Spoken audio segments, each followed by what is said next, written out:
애썼습니다. 사실 애쓰셨는데 그 다섯 가지 주제를 다시 한번 상기시키면요. 이제 그리스도가 다섯 선생님이 예수 그리스도를 생각하게 된 이제 시대적, 역사적, 사상적 배경으로서 19세기 말과 20세기 초에 또는 평생 사시면서 다섯 선생님이 1890년도에 태어나셔서 1981년도에 돌아가셨거든요. 그러니까 상당히 오랫동안 사신 거죠. 그리고 다섯 두 번째는 이제 그리스도교 신앙의 정체성에 관해서 얘기를 하셨고요. 세 번째가 이제 개념으로, 네 번째는 효 개념으로, 이제 다섯 번째는 마이스터 에카르트와 이제 그 비교하시면서 사람 됨으로 태어나는 그리스도. 그래서 마이스터 에카르트의 유명한 말이 이제 인간의 영혼 안에서의 하나님의 탄생이라고 하는 고트스케 불트 인데어 젤레라고 하는 이제 다섯의 말로 하면은 영혼을 얼로 바꿔서 얘기할 수 있을지 모르겠는데, 인간의 얼 안에 탄생하는 하나님. 그래서 아마 한 나신 아들을 마이스터 에카르트를 연상하면서 우리말로 이렇게 쓰신 게 아닌가, 표현한 게 아닌가라고 하는 이제 생각도 듭니다. 예, 아, 우리 요 정도로 제가 이제 그 말씀 발제하신 것을 이렇게 상기시키는 의미에서 말씀을 한번 뭐라고 그럴까 요약해 봤고요. 자유롭게 느낌과 또 질문 이런 것들을 좀 얘기해 주시면 고맙겠습니다. 우리 좀 문을 열어야 되니까 질문과 토론의 문을 열어야 되니까 우리 이명근 박사님 우리 같이 진행하는 이명근 박사님께 말씀을 먼저 청하고 싶은데 말씀하실 수 있겠습니까? 예, 네, 감사합니다. 제가 늘 그 단골로 먼저 말씀해서 죄송합니다. 일단은 문을 연다는 생각으로 질문을 드리겠습니다. 오늘 안규식 박사님 좋은 강의 정말 감사합니다. 특별히 오늘은 이 그리스도론 가지고 다섯의 그리스도론이라고 하는 아주 한국적 그리스도론의 탄생을 알리셨고 또 그거를 요약 정의를 잘 하셨는데 기존의 그 이정배 교수께서 이야기한 종교다원주의적 입장에 있다. 다섯의 그리스도로는 종교다원주의적 입장에 있다라는 걸 반박을 하신 셈이죠. 그래서 그런 면에서 독창성이 있고 또 박사학위로서의 훌륭한 또 진면모를 보여주시는 부분이 아닌가 생각하면서 그럼에도 불구하고 오히려 그런 이유 때문에 제가 또 질문을 하게 될 것 같아요. 그러면 종교다원주의라는 것이 과연 무엇인가 하는 그 정의부터 다시 들어가야 되는 부분이 있는데 안교식 박사님은 아까 종교다원주의라는 말이 서구 학자들의 그들 중심에서 나온 이야기이기 때문에 그리스도 외의 종교를 이웃 종교를 변방의 종교로 보면서 여전히 그리스도 중심 외에는 좀 아웃사이더처럼 이야기하는 그런 뉘앙스를 받았거든요. 그런 측면에서 이게 과연 종교다원주의가 그런 것인가? 물론 신중심적 그리스도론, 그러니까 존 힉이라든가 이런 사람들은 칼 라는만 해도 익명의 그리스도론을 얘기해서 이제 그런 다른 종교에도 그리스도가 있다라고 하는 어쩌면 포괄적 그리스도론이죠. 이웃 종교 포괄하니까. 그런 것보다 더 넘어선 게 이제 존 힉이 말하는 테오센트릭, 신중심적 그리스도. 그래서 신만 이야기하면 모두가 다 이제 다 같은 얘기다. 브라만이고 뭐고 간에. 그런 차원이 높은데 사실은 그것은 너무 조금 전에 말한 안규식 박사가 얘기한 신중심적 그리스도로는 여전히 그 서구 신학, 서구 중심적 그 종교다원주의 아닌가. 이제 그런 부분에서 비판했다고 보는데 그 점은 저도 인정합니다. 그러나 진정한 의미에서의 플루랄리즘, 그야말로 다원성이라는 거, 릴리지어스 플루랄리즘이라고 하는 것은 신중심적 차원까지도 넘어선 모든 종교가 지닌 근본적, 근원적 일치라고 할까 하는 리얼리티, 이거에 그것들이 다 공유될 수 있다고 본다면 객관적인 의미에서 종교다원주의라고 또, 보아야 되는 영역이 있지 않는가. 그러니까, 존 희귀를 넘어서 또 하나의 진정한 의미에서의 종교다원주의라고, 본다면, 그렇다면, 저 또한 그런 의미에서 종교다원주의자인데요. 그런 문제에 대한 문제제기를 조금 한번 하고 싶고, 오히려 그런 의미에서 연장선에서 이, 유영모 선생님은, 모든 이웃, 아까 공자맹자 다 이야기하고, 육을 썬다, 포괄하는 입장에서 그리스도를 결국, 중심적으로 이야기한다면, 또 하나의 그리스도 중심적 다원주의에 불과한 건 아닌가. 다시 말하면 다석의 한계가 그거 빡인가. 그거보다도 그리스도 중심적 다원주의가 아니라 제가 말하는 그보다 지평을 더 넓혀버린 툭 터져버린 경계 없는 그냥 거의 같이 보는 그리스도라든가 말만 이제 또 다른 아까 한 군자라는 개념을 설명을 했지만은 그런 저런 개념들이 대등한 관계 속에서 이해되어야 되는 것 아닌가 하는 그런 생각. 그러다 보면 마지막 이야기입니다.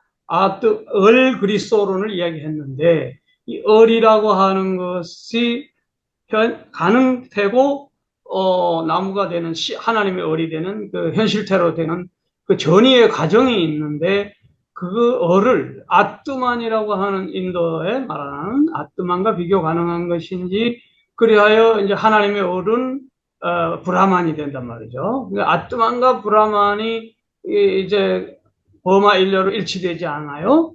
예, 그런 측면에서 아뜨만이 가지고 있는 완전한 의미에서의 아뜨만은 브라만과 같지만 을도 완전한 의미에서의 을은 예수의 을이나 하나님하고 하나님 을이 연결되지만 약간 결함을 지닌 을, 아직 완전한 상태가 아닌 잠재적 가능태로서의 을을 그런 의미에서는 아뜨만도 그런 측면을 갖고 있거든요. 그래서 이런 것들과 보마일려 사상하고 연결해 볼 수는 없는지 한 두세 가지 이야기를 일단 질문을 드렸습니다. 네, 질문 감사합니다. 네, 우리 안 박사님 질문에 대해서 답변해 주시기 바랍니다. 예. 우선 뭐 첫 번째 질문에서는 이제 어, 다석 선생님이 그러니까 종교 다원주의를 이제 신중심적인 다원주의의 어떤 한계를 이제 말하셨던 것 같아요. 그런 이제 신중심적인 다원주의도 같이 이제 동의를 하시는 차원이라고 저도 생각을 하는데요. 사실 이제 왜 제가 다원주의라는 말 자체가 어렵다고 저는 생각을 하거든요. 그게 종교 다원주의든 무슨 다원주의든지 간에 이 다원적이라는 얘기가 사실 저로서는 이제 불가능한 담론이라고 생각했던 이유 중에 하나는 뭐였냐면 우리가 다원이라고 했을 때 그것을 객관적으로 판단할 수 있는 기준을 이미 내가 설정을 하고 있다는 거죠. 어떤 종교가 나랑 같고 틀리다, 진리가 이다 아니다라고 이야기하는 것 자체가 그러니까 모든 종교가 진리를 가지고 있다고 얘기하는 것이나 나만이 진리라고 얘기하는 것이나 사실 그 진리 판단의 어떤 준거점을 제시를 하고 있다는 거예요. 객관적으로. 객관적으로 너는 진리야, 혹은 너는 진리는 아니야. 내가 진리야. 뭐 이거 모든 게 똑같은데 이런 이제 표현들이 사실 굉장히 좀 제가 봤을 때 근대적이고 오히려 어떤 진리 주장을 함에 있어서는요. 어떤 그 객관적인 실체나 어떤 그 진리 판단을 규정하기보다는 그러한 진리가 나타나는 현상이라든지 의미라든지 그리고 그것에 대한 경험이라든지 이런 개인적인 주체적인 판단이 오히려 그 자신의 종교 정체성을 주장하는 근거가 되는 것이지 어떤 게 다원이다 아니다 뭐 하나다 아니다 이러한 차원으로는 설명하는 것은 이미 객관성의 규범 안에 다 들어가 버린다고 저는 생각을 했습니다. 그런 의미에서 저는 개인의 어떤 나타나는 현상 그리고 개인이 경험 그런 주체적인 판단이 나로서는 다른 이들을 판단할 수는 없지만 나로서는 이것이 나에게는 진리다. 마치 알랭 바디오의 어떤 사건 개념처럼 그런 개념이야말로 자신의 종교 전체성을 주장하는 적합한 용어지 다원주의라고 해서 그게 그 다원주의라는 용어가 갖고 있는 한계가 있다라는 걸 저는 이제 첫 번째로 말씀드렸고요. 이제 두 번째 그럼 다석 역시도 그리스도 중심적인 다원주의 아닌가라고 말씀을 이제 제기를 해주셨는데 저는 제가 이제 발제 때는 이제 다 다루지는 못했지만 현실적으로 모든 종교들은 개인 안에서 우위가 나눠진다고 봐요. 그러니까 모든 종교가 평면적으로 똑같이 본인에게 다가온다는 것은 저로서는 그게 어려운 일이라고 보고 이제 그 이유 중에 하나는 개인이 어떤 종교를 정할 때는 굉장히 우연적입니다. 저는 이제 기독교 신앙을 갖고 있지만 제가 어디 뭐 사우디아라비아나 이런 데서 태어났으면 저는 이슬람이 되었을 거예요. 종교의 정체성은 상당히 우연적입니다.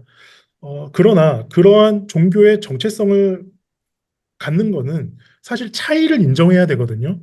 그 사람이 불교도인 것, 그 사람이 이슬람인 것, 내가 기독교인 것은 차이가 다 있다는 것을 인정하는 상태에서 종교적인 논의를 해야지, 모든 것이 하나다, 혹은 모든 것이 다 유사하고, 뭐, 이러한 이제 주장은, 전제는 사실상 이런 종교적인 차이를, 암묵적으로 배제하거나 거부한다고 저는 보기 때문에, 다원주의라는 용어는 사실상 저한테는 다섯 유형모의 종교 정체성을 설명하기는 적합하지는 않다. 저는 그렇게 정의를 내렸던 것입니다. 예, 이상입니다. 네, 네. 감사합니다. 추가로 질문하시게요? 질문은 아니고 하나만 더 이양 예, 말씀 나오셨으니까. 간결하게 말씀해 예, 주세요. 간결하게. 네, 예. 그러니까 다석도 결국은 이다 아니다라는 걸 많이 이야기했잖아요. 예, 모든 그 진술 속에 보면 이다 아니다 다석도 그렇게 많이 했어요. 그 결국은 주관적 판단이지 않느냐는 그런 의미에서 보편성이라든가 어떤 그런 거는 개념이 멀다. 역시 그 다석도 상대 휴이라면 좀 이상하지만 역시 상대적 견해에 불과한 것으로 그냥 그렇게 봐도 되겠죠? 아, 다시, 보편성 차원에까지 보편적 차원이라는 그 말 자체도 문제가 있는데 예, 예, 그렇죠. 소위 말하면 보편성이라는 그 단계 그러니까 이게 이제 설득력이라고 하는 거죠. 결국 얼마나 많은 사람들이 그의 이야기를 따라가느냐 하는 거, 그 설득력의 차원하고도 연결된다고 보는데 결국은 상대적 주장에 불과한 거다 이런 얘기죠. 네. 아, 정도의 차이일 뿐이다. 그건 아니고요. 그 모든 사람이 뭐 따라가는 어떤 힘의 논리에 의해서 좌우되는 그런 차이는 아니라고 저는 아니고요. 음, 다석 선생님이 힘, 가졌던 예, 음. 그건 개인적인, 주관적인, 굉장히 그 체험적이고 주관적이면서 상대적이다 이런 얘기겠죠. 예, 예. 근데 사실 이제 종교 모든 사람은요 자신만의 어떤 종교 언어를 갖고 개념을 갖고 자신 안에서 저는 체계를 갖는다고 보기 때문에 그 체계를 형성하는 언어와 경험들이 그 사람의 종교 정체성을 주장을 하는데 모든 종교가 동일하게 영향을 미칠 수는 없다는 것입니다. 사실 모든 게 똑같이 영향을 미친다는 건 불가능한 것이고 다만 특정한 종교의 언어와 개념들이 그 사람에게 주는 영향은 다 다른 것이죠. 그래서 그런 데에서 우위가 발생을 하는 것입니다. 어떤 사람은 불교, 어떤 사람은 유교, 어떤 사람은 기독교 이런 차이를 우리가 인정해야 된다는 게 저의 이제 논리입니다. 예, 예, 그 추가로 이게 정교다원주의 말씀을 하시니까 가령 이제 가석 선생님도 사교 회통을 얘기를 하시잖아요. 사교 회통을 얘기를 하시고 처음에 이제 불교적인 영향으로 변성 얘기하고 그다음에 유교적인 영향으로 효라든가 뭐 우리의 또 전통적인 개념인 얼 개념 이런 것들을 가지고 이제 그 풀어나가지 않습니까? 이제 우리의 개념을 단순히 사용하는 게 아니라 그 개념이 가지고 있는 역사, 전통, 사상 이런 것들도 이제 담겨 있다고 생각이 되거든요. 그래서 물론 이제 뭐 불교나 유교나 기독교를 봤을 때 기독교가 굉장히 신앙 고백을 강조하고 회심을 강조하고 그러는 측면은 있습니다만 이제 불교도 깨달음을 얘기하고 유교도 끊임없이 그 군자나 성인이 되는 그런 어떤 수심을 얘기를 이제 하는데 살면서 내가 우연히 기독교인이 됐지만 살면서 우리 한국 문화처럼 종교가 크게 왕성한 나라가 없잖아요. 그래서 깨어있는 성인이 돼 간다고 한다면은 이런 것들이 내가 꼭 다른 종교, 가령 이제 불교하고 대화를 하려고 하는 의도가 없다고 하더라도 그 어떤 지성적으로 노력하고 살아가는 사람이라고 한다면은 내 안에서 불교와 기독교와 유교가 이렇게 회통되어지는 그런 단계가 생기는 게 아닐까. 그렇다라고 한다면은 중심이라든가 또는 정체성이라든가 이런 것을 얘기하기보다는 회통이라고 하는 말로 설명하는 것이 좋지 않을까. 그리고 또 그것이 다석을 이해하는 데 더 좋은 말이 아닐까. 어떤 중심성, 정체성 이런 걸 얘기하는 것보다는 좋은 말이 아닐까 그런 생각이 들거든요. 가령 폴 리터가 예수 그리스도가 길을 얘기한다라고 하는 얘기를 하면서 그 길은 다른 종교를 향한 길이다. 다른 종교를 향해서 열려있는 길이다. 이제 그런 말씀을 하시잖아요. 그것과 관계돼서 저는 좀 중심성, 정체성, 이게 너무 좀, 기독교적인 어떤 신념이랄까, 신념 체계, 그동안의 체계에 너무 사로잡혀 있는 단어가 아닌가. 그걸 가지고 우리 다석 선생님을 보다 더 적합하게 이해할 수 있을까라는 그런 좀 생각이 들었거든요. 음. 예, 말씀 감사합니다. 저도 동의하고요. 대화 혹은 길, 소통, 회통, 사실 이런 용어들이 어, 많이 등장했죠. 요즘에 더 많이 등장을 하고요. 그래서 말씀하신 것처럼 정체성이라는 용어는 굉장히 좀 강하죠, 오늘날. 어, 이제 그런 부분에서 저도 충분히 동의를 하고요. 다만 이제 저의 책에서는 앞서 말씀드렸던 그 다석 선생님이 그리스도론을 제시하는 그 상황 속에서 인간학, 그러니까 인간이란 누구며 나는 누구며 뭐 안창호 선생님도 애기에타, 뭐 나를 주장을 하시고 또 뭐 신채호 선생님도 뭐 비아, 뭐 아와 비아의 투쟁 뭐 이런 얘기도 하시고 아가 많이 등장하거든요. 다석 선생님도 뭐 참나 얘기하시고 그 당시 상황에서 다석 선생님이 기독론을 형성할 수 있었던 그 이유 중에 하나가 정체성이라고 저는 봤고 사실 오늘날 21세기에는 이 정체성이 오히려 걸림돌이 되죠. 나랑 다른 사람을 구별하고 내가 누구인 걸 규정하는 그런 것 때문에 분쟁이 생기고 다툼이 생겨서 사실 정체성이라는 용어는 교수님께서 말씀하셨던 것처럼 오늘날에는 사실 상당히 부담스러운 용어인 건 사실입니다. 그런데 이제 다석 선생님의 그리스도론이 단순히 본인의 신앙적인 고백이 아니라 쓰러져가는 그 국가 속에서 그 국가나 공동체를 일으켜 세울 수 있는 인간이 누구며 한국인은 누구인지를 설명하기 위한 맥락에서 그리스도론이 나왔다는 게 저의 주된 논지입니다. 그런 측면에서 정체성을 이해해 주시면은 아마 되시 않나 생각됩니다. 예. 네, 감사합니다. 우리 변상기 선생님, 저기 채팅방에 이렇게 올리셨는데, 우리 제가 읽는 것보다는 예, 우리 변상기 선생님이 직접 좀 질문을 해주시면 좋을 것 같은데요. 네. 예. 신교수님께서 회통이란 말 썼는데 저 동의하고요. 아마 이제 제가 읽겠습니다. 위대한 사상가 사덕을 한국교회 대중적으로 소개하고 싶은 마음이 참 큽니다. 그럴 때마다 부딪히는 요소가 이신칭입니다. 제가 좀 지식이 짧아서 그럴지 모르겠지만 인간의 죄성과 인간의 어떤 행위로도 구원에 이를 수 없다고 하는 전통신앙과 다덕의 그리스도로는 심정적으로는 전 동의하지만 또 어쨌든 교리적인 충돌이 있거든요. 이에 대해서 안 박사님의 개인적인 의견 한번 듣고 싶습니다. 음. 이거는 오프 더 레코드로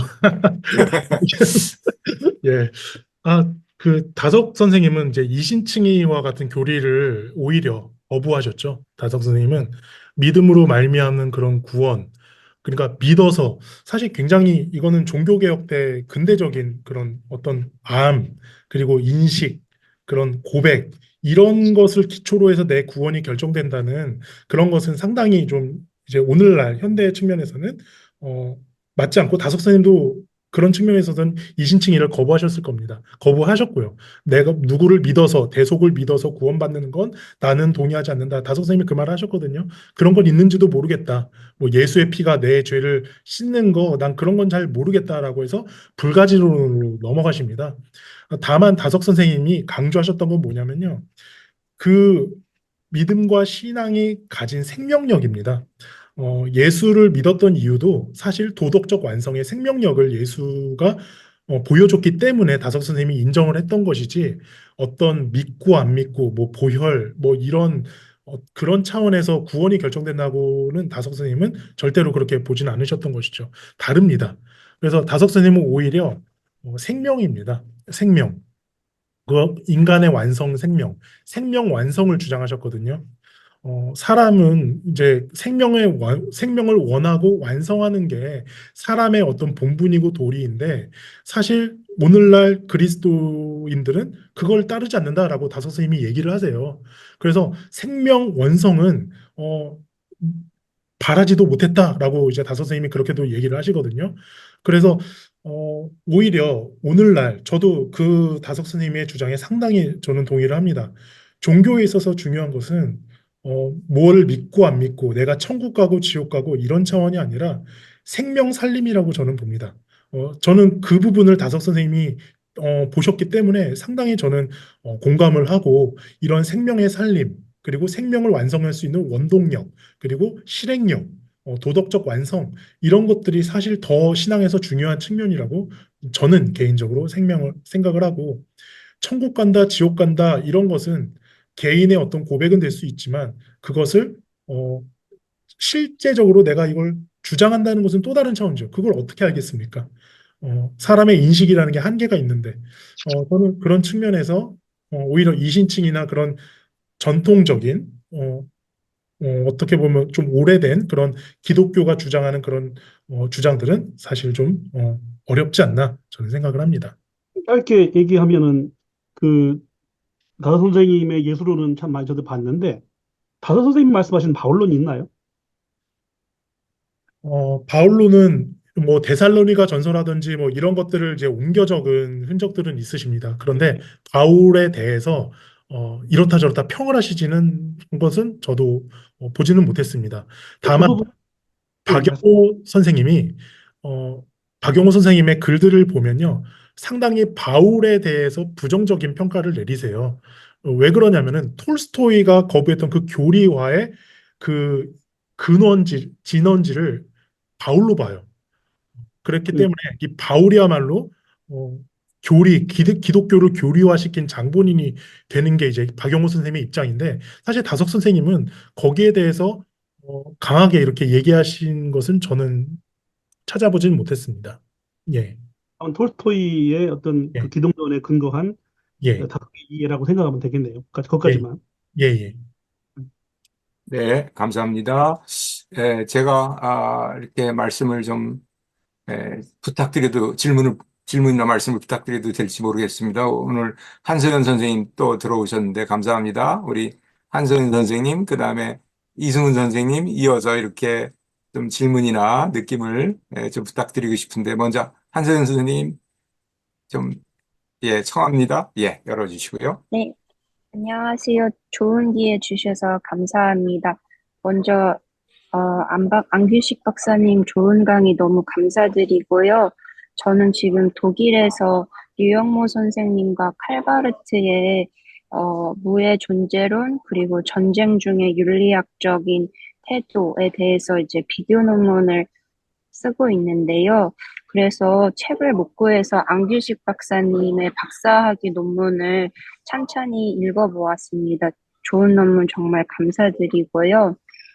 어, 제가 가장 인상 깊게 본 부분은 그 위로부터의 그리스도론과 아래로부터의 그리스도론에 대해서 얘기하신 부분이었는데, 비록 오늘 강의에서는 다루시지 않았지만 그 논문에서 이제 다성 류영모 선생님의 그리스도론의 함의는 이제 니케아 회의 때 저희가 딱 정해진 그 예수님의 신성과 인성을 어떻게 볼 것인지에 대한 신념, 아까도 나왔던 키워드인데 신념이 있지 않습니까? 그래서 이제 서양 기독교계에서 계속 이어져 와서 오늘날까지 우리나라 기독교계에도 크게 영향을 미치는 그 신조에 대해서 한계를 지적하고 이제 아래로부터의 그리스도론에 대한 함의를 넓힌 바에 대해서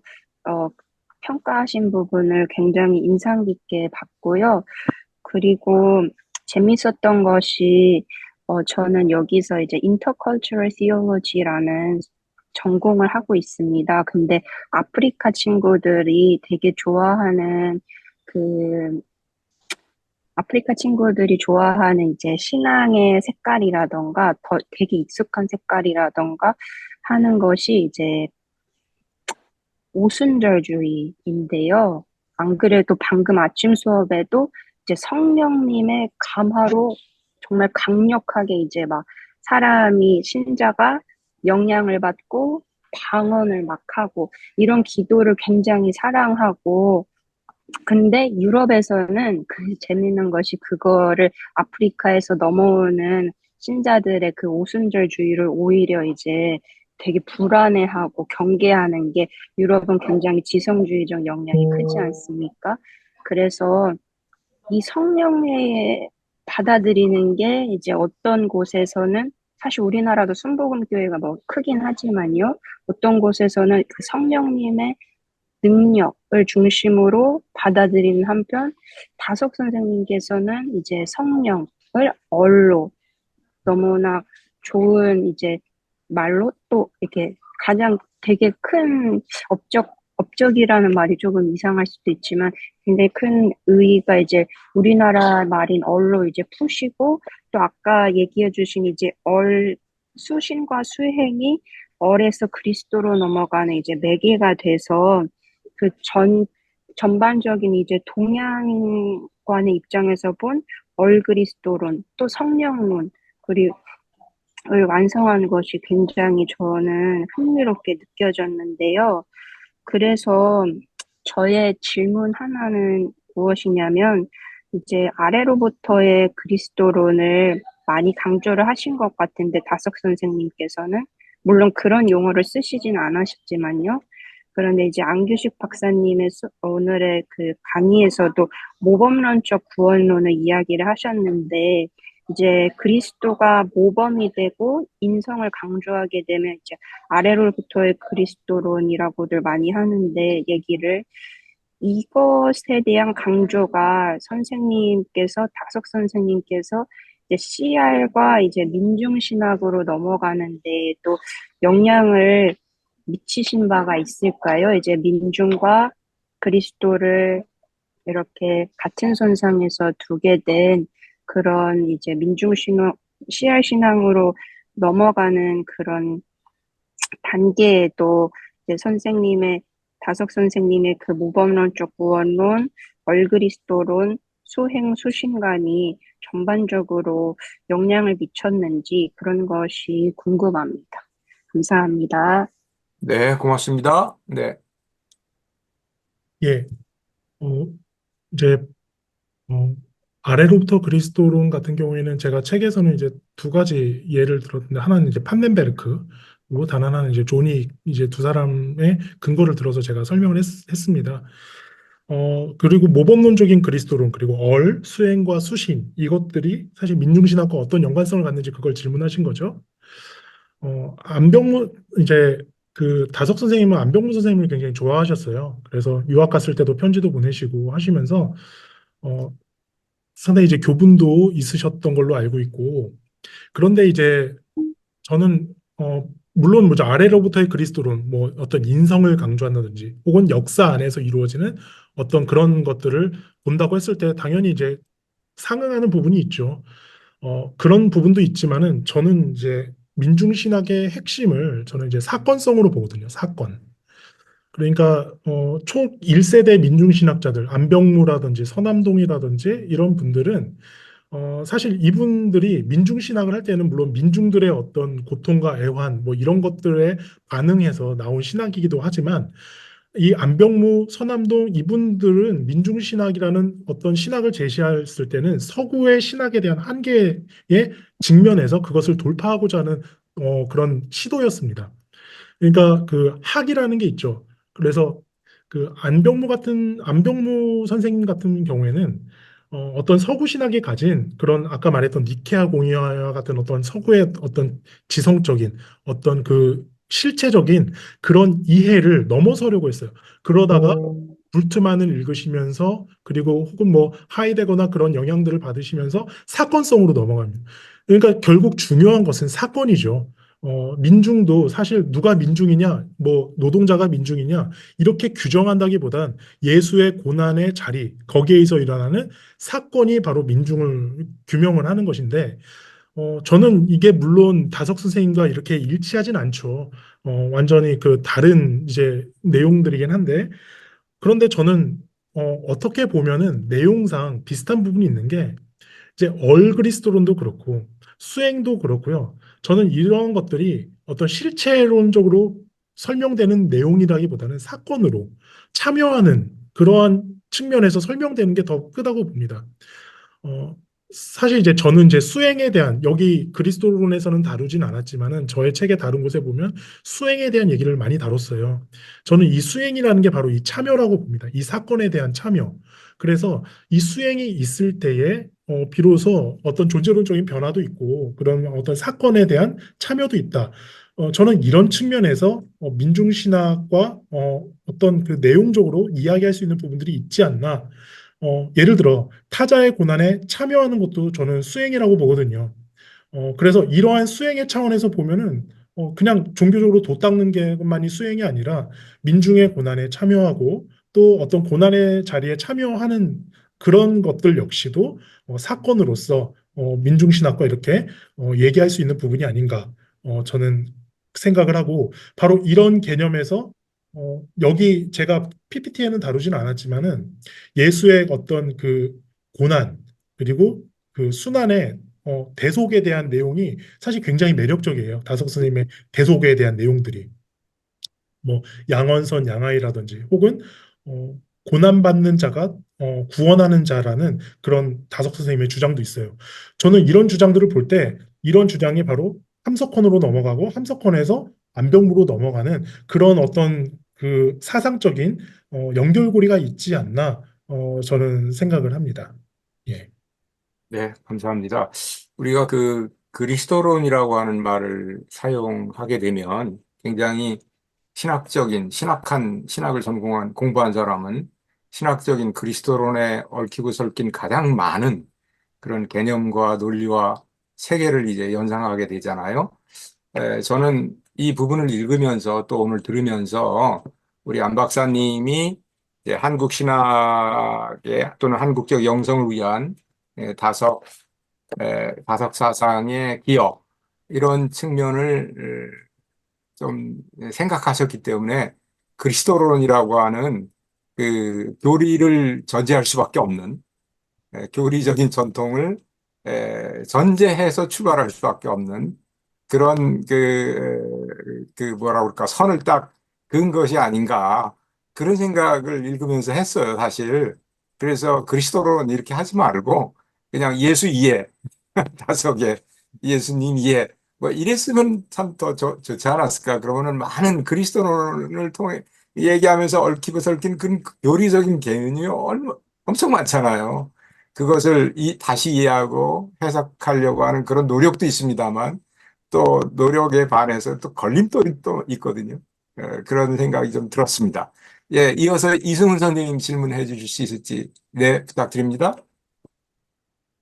네, 안녕하세요. 저는 연세대학교 조직문화신학 석사 과정의 이승훈이라고 합니다. 아, 예, 감사합니다. 네, 안규식 교수님 너무 강의 잘 들었고요. 제가 항상 팬이어서 쫓아다니는데 오늘도 좋은 강의 해주셔서 네, 감사합니다.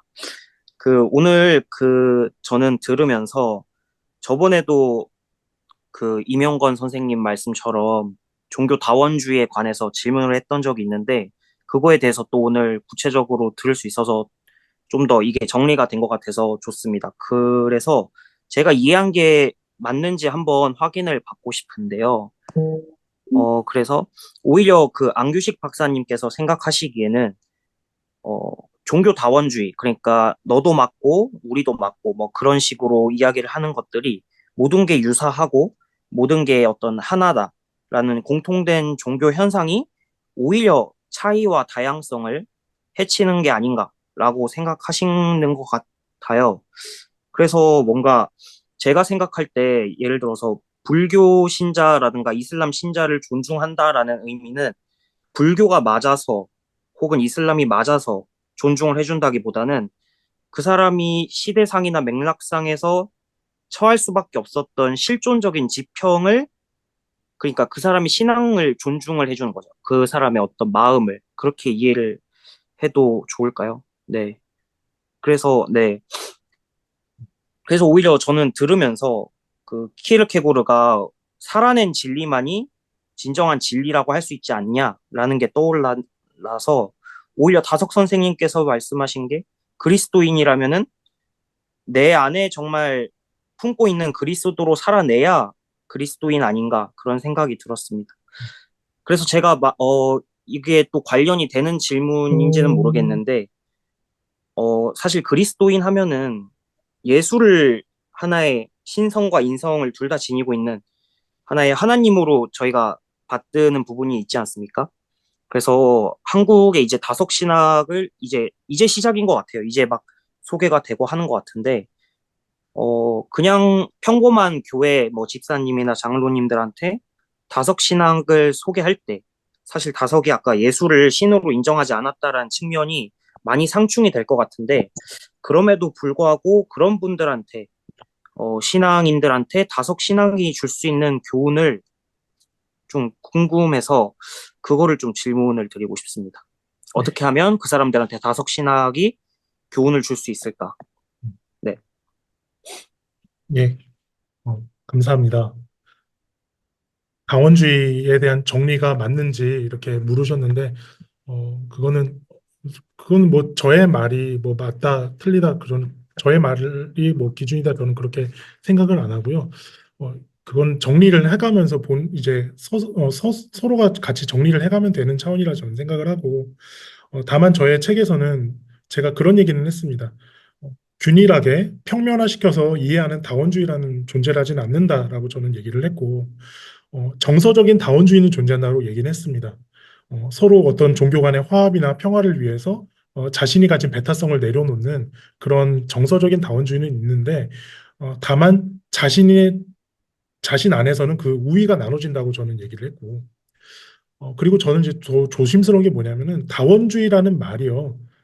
불교에서도 다원주의라는 얘기를 쓰나요? 저는 모르겠어요. 안 쓸 것 같아요. 기독교가 그 얘기를 쓰죠. 저는 제가 만약에 불교를 이제 가진 사람이라면 불쾌할 것 같다는 생각이 들었어요. 그래서 다원주의라는 용어 자체가 상당히 기독교 중심적인 용어고 또 자신의 기준에서 봤을 때 다원이다라고 얘기를 하잖아요. 그래서 저는 그런 차원에 있어서 다원주의라는 용어가 가진 한계가 있는 거라고 저는 생각을 했습니다. 어, 어, 근데 박영호 선생님은 또 그렇게 주장도 하시더라고요. 그 다원주의라는 말, 그러니까 다섯 미용고 선생님한테 종교 다원주의라는 말은 맞지 않다. 일원 다교주의다라고 이렇게 나름 다시 정의를 하시더라고요. 일원 다교주의. 하나 안에서 다양한 종교가 있다. 이라서 그런 용어를 쓰시더라고요. 박용호 선생님은. 다석 선생님이 아니고요.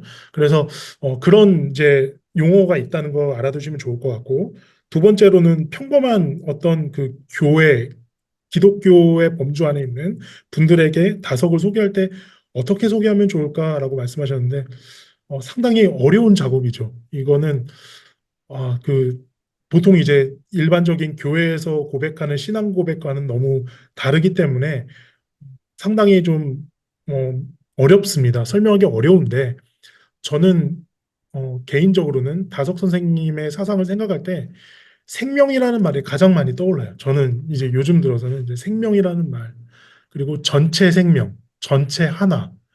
다석 선생님은 이제 귀를 주장하셨거든요. 모든 존재가 하나로부터 나와서 하나로 돌아간다. 그 하나로부터 하나로 돌아간다는 게 단순히 신앙적인 고백이 아니라 그 전체를 말하는 거고 그 전체 안에 생명이 있는데 무한하게 많은 다양성을 담은 생명, 그것을 내는 하나, 그 하나 속에 있는 생명, 하나로 돌아가는 생명, 우리 모두가 하나라는 그런 것들이 어떻게 보면 생명의 본질이 아닌가. 오늘날 저는 그 부분들이 어, 많이 필요하다고 생각을 해요.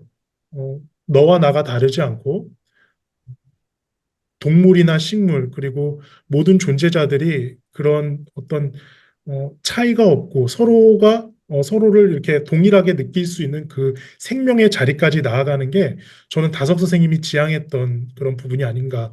요즘에 저는 그 생각을 많이 하고 그게 강하게 옵니다. 예, 여기까지. 네, 감사합니다. 우리 박병인 목사님 저기 표시하셨어요? 예, 네, 예. 예, 박병인 목사님, 예, 질문해 주십시오. 예, 저는 은퇴를 한 목사고요. 그런 면에서 좀 자유롭게 우리 기독교를 한 걸음 물러서서 볼 수 있는 사람인데, 첫 번째 우리 안규식 박사님의 그 강의에서 우리의 정체성을 그 굉장히 중요시하게 이렇게 부각시켜서 저도 잘 들었어요. 굉장히. 다시 말하면 하나님과의 관계에서 우리의 정체성이 하나님의 자녀 또는 하나님의 백성 또는 그리스도의 신부 뭐 여러 가지가 나오는데, 이것이 그 조선시대에 들어오면서 우리 한국인에게는 엄청난 충격이었을 거라고 봅니다. 다시 말하면 이영모 선생님도 그런 면에서 기독교에 매료되어서 우리 정체성의 문제를 하나님과의 관계에서 진지하게 생각하지 않았을까. 근데 동시에 기독교가 하나님의 자녀이지만 동시에 죄인이다. 근데 하나님 예수 그리스도의 구속의 은혜로 그 의인이 됐다. 이제 그런 얘기를 이제 하면서 오늘날 제가 이제 첫 번째 질문은 뭐냐면,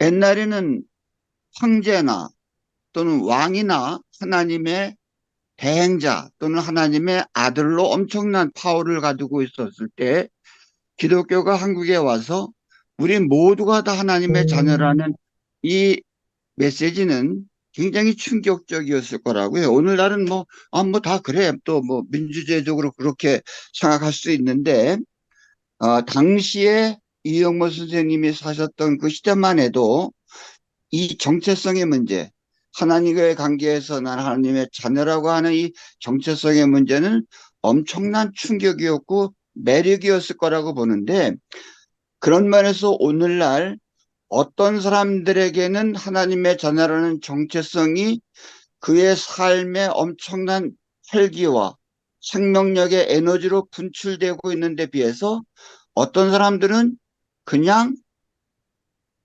그렇대 하는 정도로 그 자기 삶을 덜 움직이는 이런 현상에 대해서 한번 얘기해 줬으면 하는 거고요. 두 번째 질문은 요한복음에 보면은 하나님은 영이시니 신령과 진정으로 예배하는 자를 찾으신다. 그러니까 우리가 영과 영으로 만날 수 있다. 다시 말하면 이제는 우리는 2000년이 지난 후에 시간과 공간을 초월해서 역사적인 예수를 만날 수는 없고, 다만 성경이라든가 전통적인 그 기독교에서 얘기해온 글로 통해서만 만날 수 있는데, 사실 글로 통해서 만나는 것은 학자들이 할 수 있어요. 그러나 일반적인 그 신앙생활은 정말 하나님을 만나야 되는데, 그런 의미에서 독일이라든가 이런 신앙은 너무 이론적인 치중에 있다 그러고, 아까 또 어떤 분이 얘기할 때 아프리카라든가 좀 이 비서구권에서는 성령 운동을 통해서 하나님의 실질적인 만남이 그들의 삶에 에너지화되고 있는데, 지나치게 이게 이론으로 가거나 또는 역사적인 예수에만 치중한다면 우리가 하나님을 정말 만날 수 있을까? 머리로 만나는 하나님이나 아니면 이론으로 만나는 하나님이 아니려면 오늘날 영과 영으로 만난다는 거에 대한 이 주관적인 현상을 그럼에도 불구하고 어떻게 객관화해서 이 모든 사람들에게 좀 더 큰 하나님, 좀 더 좁은 의미에서 화속화된 하나님이 아닌 모두를 포용하고 역사를 이끌어가는 하나님을 만나는데 유영모 선생님과 또 우리 안규식 박사님이 우리에게 지금 이 순간에 얘기해 줄 수 있는 것은 무엇인지 이 두 가지를 묻고 싶습니다. 예, 감사합니다. 예, 우선은 첫 번째 질문에서는 그 용어에 대한 얘기를 하신 것 같습니다. 하나님의 자녀라는 용어가 과거에는 효력이 있었지만 오늘날에는 효과가 없다는 말씀을 하시면서 여기에 대한 어떤 그 대안이 뭔지를 물으셨던 것으로 제가 이해를 합니다. 사실 종교 언어는 계속 바뀌는 거죠.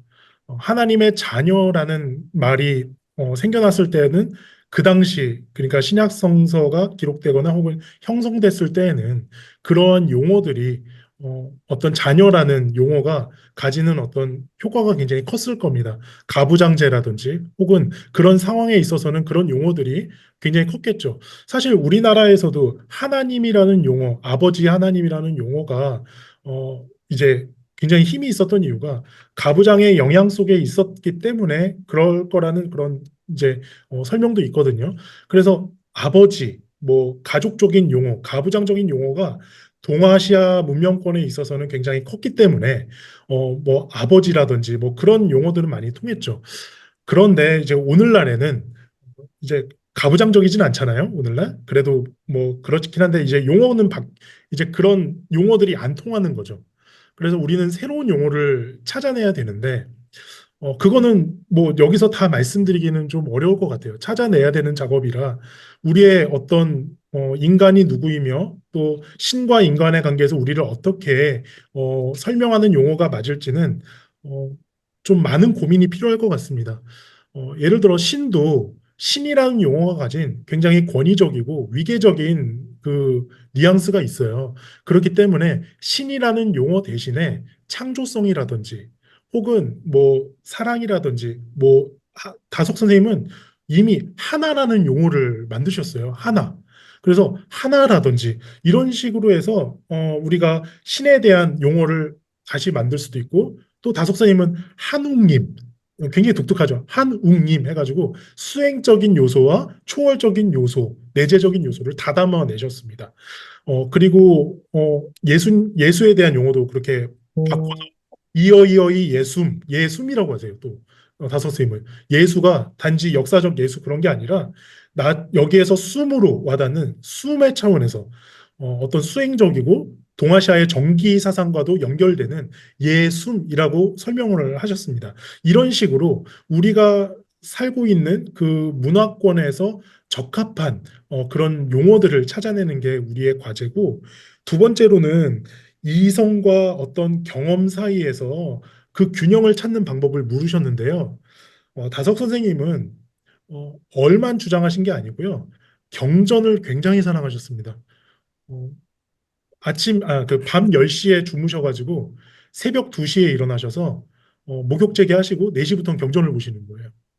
그래서 찾아오시는 분들한테 아침부터 저녁까지 밥도 굶으시면서 계속 강론을 하셨죠. 그런데 다석 선생님이 굉장히 경전을 사랑하셨습니다. 그래서 경전을 어, 거울이라고도 하셨어요. 참나를 발견하는 거울이다. 그래서 인간의 진정한 정체성을 발견할 수 있는 거울. 그 거울이 거울 경자라고는 언어 유희를 통해서 경전할 때 경자로 같이 사용하셨거든요. 그런 의미에서 다석 선생님은 경전을 통해서 경전을 굉장히 사랑하셨고 경전에서 나오는 그 깨달음을 가지고 사람들에게 강론을 하셨어요. 그래서 사실 굉장히 이상적인 모범이시죠, 다석 선생님은. 어떤 신비적인 경험도 있으시고 그게 뭐 환상을 봤다거나 이런 게 아니라 하나님과 하나가 되는 어떤 그 신비적인 그런 연합 상태에 계셨어요.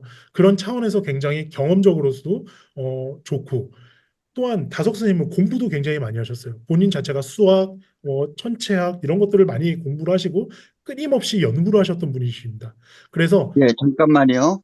예, 제 질문을 조금 안 박사님 위주로 이렇게 바꿔서 얘기하시는 것 같아서 제가 다시 한번 질문을 던지면 사도 바울 같은 분도 역사적인 예수를 만난 적이 없어요.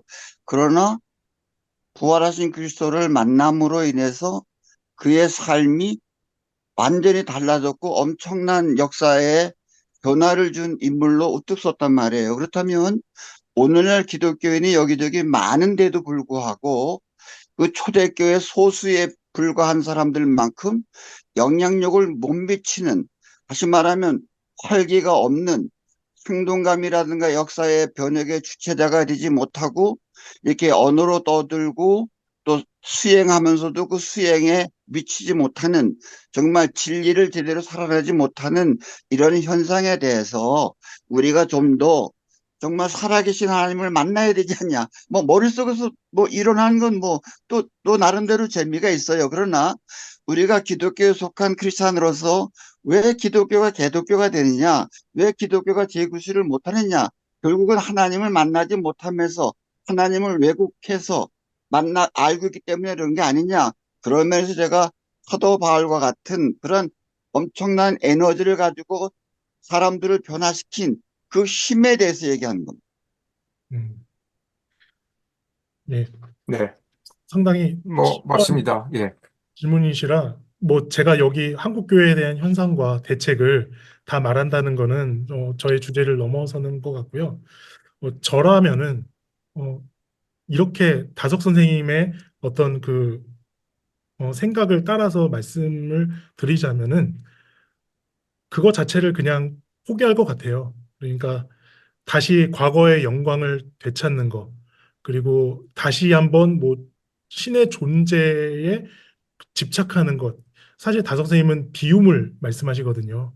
그래서 다석 선생님의 입장이라면은 그런 종교적인 부흥도 혹은 과거에 화려했던 영광도 내려놓고 그냥 자기의 있는 자리에서 가온 찍기의 삶을 사셨을 거라고 저는 생각을 합니다. 누가 어떻게든 기독교인이 소수가 됐든 어떻게 됐든지 간에 자기 있는 자리에서 그냥 어, 가온 찍기 하면서 사는 거죠. 다석 선생님은 그렇게 사셨어요. 그 계보도 안 만드시고 자기 조직도 안 만드시고 어, 그렇게 혼자서 어디 이렇게 들어가셔서 조용히 사시잖아요. 저는 종교도 생명체이기 때문에 생로병사가 있다고 봅니다. 그래서 기독교는 과거에 무한한 영광을 누렸지만은 갱신해야죠. 갱신하고 바뀌어야 됨에도 불구하고 그 종교가 가진 한계가 또 있습니다. 그러면서 또 갱신하고요. 저는 그거는 사람의 손을 떠난 것이라고 생각을 하고 저희는 그냥 이 자리에서 가운데끼 하면서 사는 게 다석 선생님의 그냥 대답이 아닐까 저는 그렇게 생각을 합니다. 예, 예, 아, 예. 감사합니다. 네. 네, 감사합니다. 우리 심중식 원장님. 네, 예, 예, 예. 말씀하십시오. 음, 일단 우리 안 박사님 정말 이렇게 책을 이렇게 많은 어, 이렇게 대충 보면서 어, 정말 연구를 기존에 학자들의 연구를 많이 다 섭렵하시고 또 나름대로 새롭게 이렇게 밝혀주신 부분에 대해서 어, 참 고맙다 하는 말씀을 드리고 우선 우리 어, 심 교수님이나 우리 안 박사님에게 있어서 종교 다원주의에 관련해 가지고 저 입장에서는 이 안 박사님의 입장에 좀 더 가까운데 그거는 이 안 박사님이 이렇게 그 265쪽에 보면 이렇게 다석은 교리 체계나 종교 전통에 동의하는 방식으로 자신의 정체성을 찾은 것이 아니었다. 다석은 예수와의 실존적이고 인격적인 만남에서 자신의 그리스도교 정체성을 형성할 수 있었다. 이렇게 표현을 했으니까 이 부분이 사실은 좀 더 다석 선생님이 1942년 1월 2일 날 중생 체험했던 그 어떤 실존적인 체험을 통해 가지고 방금 우리 목사님께서 말씀하신 대로 정말 사도 바울이 부활하신 그리스도를 만났듯이 다석 선생님은 그런 어떤 중생 체험이라고 하는 그런 어떤 체험이 예, 그 체험을 통해서 자기 자신이 그리스도인으로서 정체성을 확실하게 가질 수 있지 않았는가. 아, 그런데 그 체험을 통해서 그 이제 좀 그 또 하나는 다스 선생님이 또 회통을 한다 하는데 불교나 유교나 뭐 도교나 뭐든지 다 그걸 회통할 수 있었다고 하는 것은 예수에 대한 이해, 아까 뭐 심광성 박사님께서 말씀하셨듯이 다섯의 예수 그리스도 이해라고 표현했으면 더 좋겠다 그러는데 다섯을 예수를 어떤 식으로 왔나 그러면 길이요 진리요 생명이신 예수님, 예. 길 진리 생명 길이요 진리요 생명이 예수다. 근데 그 길 진리 생명이신 예수께서 그 요한복음 10장 14장 10절 9절 10절 가면은 하나님께서 아버지께서 내 안에 계시고 나는 아버지 안에 있다고 하는 그런 어떤 합일 체험이라고 하는 그게 그냥 이론이나 어떤 교리나 그런 게 아니고 그 어떤 그 실제 어떤 실제의 어떤 체험인데 바로 다섯은 그런 체험에 들어갔기 때문에 그 어떤 그 체험 속에서 예수 그리스도를 만나고 예수 그리스도 안에 일체 모든 진리를 진리를 모든 도를 모든 생명을 다 아우를 수 있었기 때문에 진리를 말하는 불교도 다 인정할 수 있고 도를 말하는 뭐 유교나 아니면 도교도 말할 수 있고 일체 생명의 어떤 그러니까 그렇게 하는 그런 입장에서 우리가 다석은 그리스도인이지 그리스도인으로서 정체성이 있지 어떤 뭐 불교나 유교나 도교나 다 똑같은데 그걸 다 해통한 사람이다 이렇게 되면 마치 우리 아버지도 아버지고 당신 아버지도 아버지고 다 아버지니까 아버지는 다 똑같다 이런 식으로 해서 자기 아버지가 없는 그런 어떤 모습으로 되지 않는가 싶어가지고 김홍호 선생님도 나온지 그거 몰라 나온지 모르는데 그것인지 다석은 처음부터 끝까지 그리스도인이었지 맨 마지막에 돌아가실 때 마지막 돌아가시는 순간에 아들을 떨어 일으켜라 그래가지고 억지로 일으키니까 있는 힘을 다해서 아바띠 하고 이렇게 소리를 지르고 하셨다. 그러니까 그 아버지는 내 안에 계시고 나는 아버지 안에 있고 그 예수님께서 하셨던 그 세계 그 세계에 있는 그리스도를 늘 스승으로 모시고 이렇게 일생을 사셨던 그러니까 이게 아까 뭐 믿음으로 구원을 얻는다 이신칭의 뭐 기독교의 그런 어떤 기존 교회에서 가르치는 이신칭의는 아니지만 다석이 생각하는 그 믿음 그 믿음에 들어감 그 믿음에 들어가는 그 체험을 가지고 자기는 그리스도의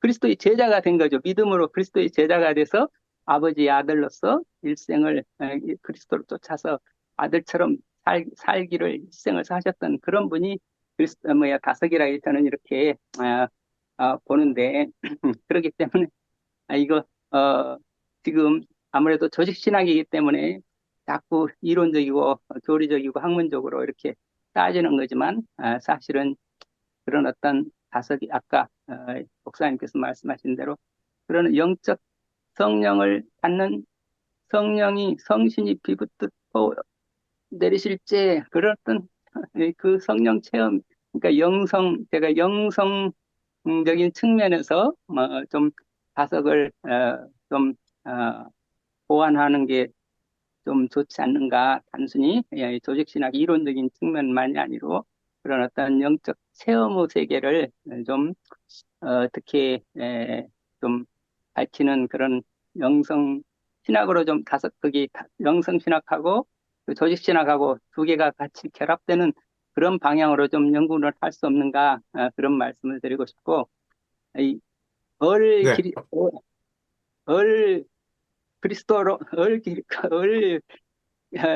기독론, 그리스도론 하는 그 표현이 정말로 그것도 지금까지 보통 을의 보편성을 얘기했는데 을에서 미종고의 을에서 어, 완성고의 성령으로 그런 어떤 이 잠재태에서 가능태에서 현실태로 이런 변화로 이렇게 뭔가 설명을 하셨는데 그 부분도 참 저게 와서 같기는 한데, 그러나 그보다 근본적으로 왜 다섯의 왜 그리스도론이라고 하는 말 자체를 정말 좀 지양하는 게 좋지 않는가. 다시 말해서 다섯이 말하는 이게 왜 최인식 교수가 맨 처음에 그리스도론, 기독론이라고 맨 처음에 이렇게 밝히셨을까 했을 때 그게 아마도 이건 제 소견입니다만은 박영호 선생님께서 모든 것을 다 제나가 아니라 얼라를 깨치신 분이 그리스도다. 우리 다섯 영모 선생님 얼라를 깨치신 분이다. 그래서 얼라 해가지고 얼로는 그리스도나 나나 똑같다. 뭐 이런 식으로 하시다가 그래서 그리스도론 이런 식으로 굉장히 인상이 돼가지고 하신 것 같은데 얼이 지금 성 얼이 뭐냐 했을 때 그 성령이냐 성령 그리스도론 하는 게 말이 안 되잖아요. 그게 말이 안 된다기보다는 뭐 하나만 한 소리가 아니에요. 그 다음에 얼 하는 거는 누구나 다 얼이 있다. 그러면 누구나 다 얼이 있다고 하는 거 그게 이게 얼이라고 할 때 다섯 개에 있어서 얼이라고 하는 표현이 그렇게 많이 쓰이질 않고 또 다섯이 얼이라고 할 때는 할 때는 그걸 그러니까 성경에 나오는 어떤 경전의 말씀을 을이라고도 하고, 그 다음에 사람이 가지고 있는 정신을 영혼이라는 표현을 더 쓰셨지, 을은 이렇게 어떤, 그게, 성령이라고 하실 때는 참, 이렇게 표현하죠. 참 진리신 하늘,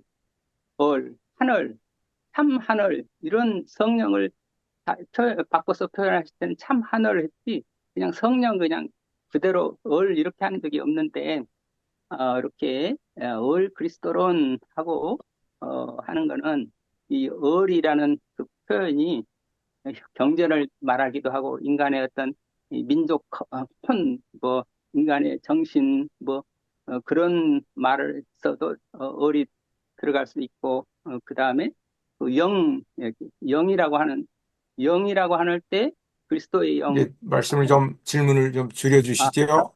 예. 하여튼 그래요. 그게 하여튼 그런 어떤 이 그리스도론 기독론이라고 하기보다는 핵심이 그거는 그렇게 되면은 차라리 성화론이든지 아니면은 예, 이 수양론이라든지 이런 쪽으로 하시는 게 낫죠. 기독론이라고 하는 그 표현으로 해서 다섯은 기독론을 가지신 분, 그리스도론을 다섯이 그리스도이에는 그리스도론이다 하고 하는 표현하는 것은 좀 굉장히 좀 부적절하지 않는가 이런 생각이 드는데 예. 그리고 네. 가장 예. 다섯이 스승으로서의 유일한 스승은 우리 예수는 내게 있어서 스승이라고 하는 분은 유일하게 예수뿐이다 하실 때 그 스승의 의미가 서양의 스승이라는 개념하고 동양의 스승이라는 개념하고 오히려 많이 차이가 나는데 그러니까 다섯이 예수를 하나님이라고 믿지 않았다, 부정했다 그렇게 말할 수도 없는 근거가 요한복음에 다 예수님은 이렇게 신이 예. 말씀을 받아서 신이 됐다. 그러는데 그러면 나도 역시 그 하나님의 아들로서 신이 될 수 있다는 거기서 차이가 있는 거지. 예수를 신이 아니라고 부정한 건 아닌데 뭐 예수를 인간으로만 봐야 된다 이런 주장은 좀 지나치지 않는가 이런 생각에 대해서 한번 예. 연구하는 사람들이고 읽는 사람들이라 해석의 예, 다양성과 또 강조점의 차이가 있는데 어쨌든 심 원장님의 에, 뭐라 그럴까 다른 견해 또는 비판적인 견해도 이렇게 귀담아 들어야 될 것 같습니다. 우리 안 박사님 뭐 짧게 답변을 좀 해주실 수 있으시면. 예, 그 말씀하신 부분 잘 염두에 두고 사실 이제 공부에만 이렇게 있다기보단 다석 선생님의 정신과 삶을 이어가는 그런 균형 있는 연구를 하는 게 저도 이제 지향점이라고 저는 생각을 합니다. 주신 말씀 잘 받아서 노력하도록 하겠습니다. 이 자리에서는 우리 안기식 박사님이 신학적인 입장에서 다석을 연구를 하셨기 때문에 그리스도인으로서의 정체성에 대해서 이제 강조점이 상당히 많이 놓여 있는 것 같은데 사실 다석 연구를 기독교 신학자만 하는 게 아니라 철학자도 하고 사회사상가도 하고 국어학자도 하고 그렇지 않습니까? 그렇기 때문에 다석의 한국인으로서의 정체성, 뭐 정체성이라는 말이 좀 그렇습니다만 이렇게 봤을 때 이 연구가 우리 기독교 신학자의 연구가 보편적으로 다른 사람들한테 설득력이 있고 비기독교인들한테 설득력이 있고 또 소통이 되는 그런 단어와 글들을 썼느냐라고 하는 것도 우리 신학자들이 다석을 연구할 때 뭐라 그럴까요? 염두에 둬야 되는 그런 방법이 아닌가. 지금에 와서는 이제 그런 생각이 많이 들거든요, 저는.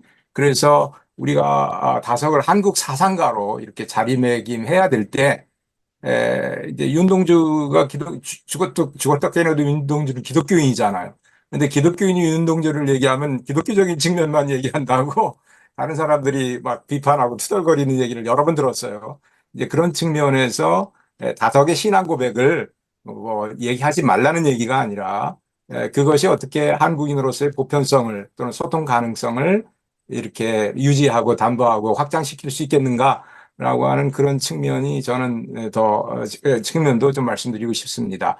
우리 화계 선생님하고 또 우리 김영주 선생님도 한 말씀 좀 해주시고 또 김태창 선생님께서도 이제 말씀을 좀 해주시면 좋겠습니다. 네, 하실 수 있으신가요? 네, 열어주시고요. 예. 네, 안녕하세요.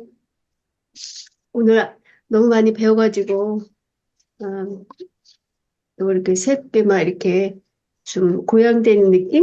그래서 아주 이렇게, 늘 고맙게 생각하고 있어요. 이렇게 배움을 이렇게 전해주는 거에 대해서. 더군다나 이렇게, 특별한 거잖아요. 이런 내용들이. 그래서 항상 감사하게 이렇게 생각하고, 있다는 거를 이제 말씀드리고 싶어요. 근데 첫 번째 질문은, 제가 이제 아까 이렇게 발표하실 때 예수님에 대해서, 어, 설명할 때 그 첫 번째 아들, 하나님의 첫 번째 아들이라는 표현을 쓰셨죠. 한 나신 아들. 예. 예, 하- 한 맛이라도. 첫 번째 아들이란 말을 쓰셨거든요. 대속, 대속과 관련해서 예수 그리스도를 설명할 때 또, 그 대속자로서의 첫 번째 아들, 이런 말씀을 쓰셨는데, 제가 잘못 들은 건가요? 표정이 어째? 아마 유일한 아들이라고 제가 아마 말했을 겁니다. 유일한 아들이라는 말은 이제 제가 이제 예, 예. 덧붙여서 이제 그것도 질문 드리고 싶었던 거죠. 제 질문은 왜 대속자는 예수 그리스도 말고도 많았을 텐데, 예수 이전에도 있었을 텐데, 왜 예수님을 첫 번째라고 얘기하는지, 그 첫 번째의 의미도 궁금하고, 사람들은 또, 유일한 또 독생자, 이렇게 말씀하시는데, 왜 또 그런 말을 쓰는지도 궁금해요. 그 질문, 이제 그거가 이제 첫 번째 질문이고요. 좋았던 거는 이제 제가 가지고 있는 의문을 같이 이제 공유하면서 답을 해주셔서 이제 좋았던 게 있는데, 신이라는 말이 원래 GOD를 번역해서 신이라고 하는 건데, 그렇지만 저도 왜 GOD를 하느님이라고 번역하는지 저는 오히려 그게 궁금했거든요. 왜 하나님 이렇게 신이라고 안 하고 왜 하나님이라고 번역하지? 왜 GOD를 완이라든지 헤븐이라든지 이런 말로 번역할까? 이거는 오히려 저는 이런 게 또 궁금했어요. 왜 용어를 그런 용어를 쓰고 있는가? 음. 그리고 이제 제가 이제 안규식 우리 교수님한테 제가 이제 알고 있는 거를 한번 교수님 알고 계신 것과 제가 알고 있는 거를 한번 같이 생각해 보고 싶어서 말씀을 드리는 건데요. 물론 이제 제가 저의 고유한 사상은 아니에요. 이게 플로럴 다원성 오늘 많이 말씀하셨는데 다원주의면 이제 이게 플로럴리즘이고 아마 이 다원주의가 아니라 사실은 이제 다원성 플루랄러티와 관련된 이제 말씀드릴 거라고 보는데 어, 선생께서는 나를 중심으로 그러니까 나의 진리를 중심으로 다른 종교나 이런 진리를 파악하는 거 그거는 어떻게 보면 이게 오만이다 이렇게 보기 때문에 나는 다원주의란 말을 쓰지 않겠다 이런 식으로 설명하셨던 것 같아요. 이런 식의 논리였던 것 같아요. 근데 이제 제가 알고 있는 다원성의 그 플루랄리티에 대한 이제 그 제가 배운 거는 이게 이렇게 얘기를 하더라고요.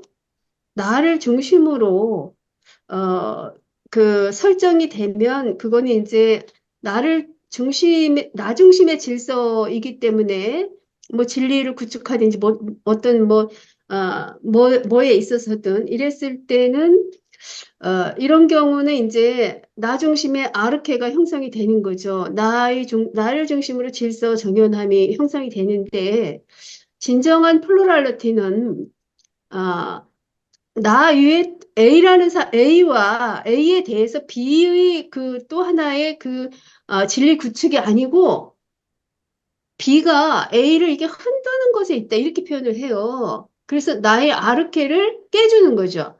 안 아르케로.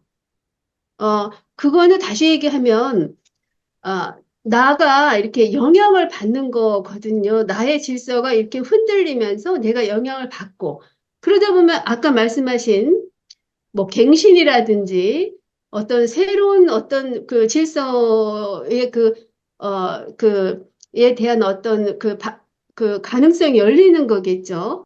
그렇게 플러럴리티를 또 설명하는 사람들도 있더라고요. 그래서 그 점을 좀 생각해 보시면 어떨까 앞으로. 저는 이제 그 정도입니다. 예. 네, 예. 감사합니다. 예, 예, 하여튼 세 가지를 질문하신 것 같은데, 우리 간결하게 가능하면 네, 예. 답변을 해주시면 좋겠습니다. 예, 우선 첫 번째로 왜 예수가 첫 번째 혹은 유일인가 이제 다석 선생님이 이제 그렇게 보신 거거든요. 다석 선생님이 분명 말씀하셨어요. 그렇게 예수에 대한 어떤 그런 고백들이 있었기 때문에 제가 이제 글을 그렇게 쓴 거고요. 근데 그 근거는 우리가 생각하는 것처럼 어떤 뭐 그런 신성이라든지 이런 차원이 아니고요. 사실 예수가 고디의 원형이기 때문에 그렇습니다. 고디라는 말은 그 식색을 초월한 그러니까 예수가 독신이었잖아요. 그러니까 다석 선생님도 식색을 초월하려고 사셨기 때문에 그런 차원에서 고디의 완성을 예수로 봤습니다. 그런 차원에서 예수가 유일하다라고 보셨던 거예요. 고디는 고듬입니다. 고듬. 그래서 고디의 완성이다. 거기에는 마리아도 있습니다. 그래서 마리아와 예수가 고디의 원형. 그래서 다석 선생님은 기독교라 부르지 말고 정교라 부르자 그렇게 합니다. 정교는 이제 고들 정자 이렇게 써서 정교 해가지고 고디의 종교다 이렇게 설명하는 차원에 있어서 그런 의미에서 예수가 효자고요. 그런 의미에서 예수가 부자율친의 완성입니다. 우리가 생각하는 그런 이제 관점이 아니라 다석 선생님의 관점은 고디의 관점에서 예수를 그렇게 판단하셨던 것이고 두 번째 왜 G.O.D. 갓을 왜 하나님이라고 하지 않고 하고 왜 신이라고 하지 않느냐라고 하셨는데 사실 이제 종교 철학이나 이쪽에서는 이제 신이라는 용어를 쓰죠. 그런데 이제 선교사들이 처음에 우리나라 왔을 때 이 신이라는 용어를 번역을 할 때 아마 우리 한국인들이 썼던 그 신명칭이요. 하늘님, 뭐 한월, 한늘 이런 식으로 많이 쓰셨어요. 그렇기 때문에 그 용어를 살리는 차원에서 하느님과 하나님이 나왔고 사실 이제 하나님이라는 용어를 이제 썼다고 보면 될 것 같고요. 하느님이라는 용어도 있었습니다. 다 이제 우리 민족이 사용했던 용어라서 이제 그런 차원에서 번역을 할 때 우리 민족에 맞는 차원에서 그 용어를 선택했던 거죠. 신은 아마도 뭐 중국에서 이렇게 뭐 한자 음역을 딸 수는 있겠지만 우리 민족이 친숙하게 신을 생각할 수 있는 용어는 하느님, 하늘님, 뭐 한월님, 한아님 뭐 이런 식으로 사용을 했기 때문에 다석 선생님도 한나, 한월, 한늘, 한님 이런 식으로 다 표현을 하셨어요. 그런 차원에서 이제 번역을 그렇게 이해해 주셨으면 좋겠고 플루러리즘 같은 경우에는 저도 어, 전적으로 동의를 합니다. 당연히 상호 주체성이죠.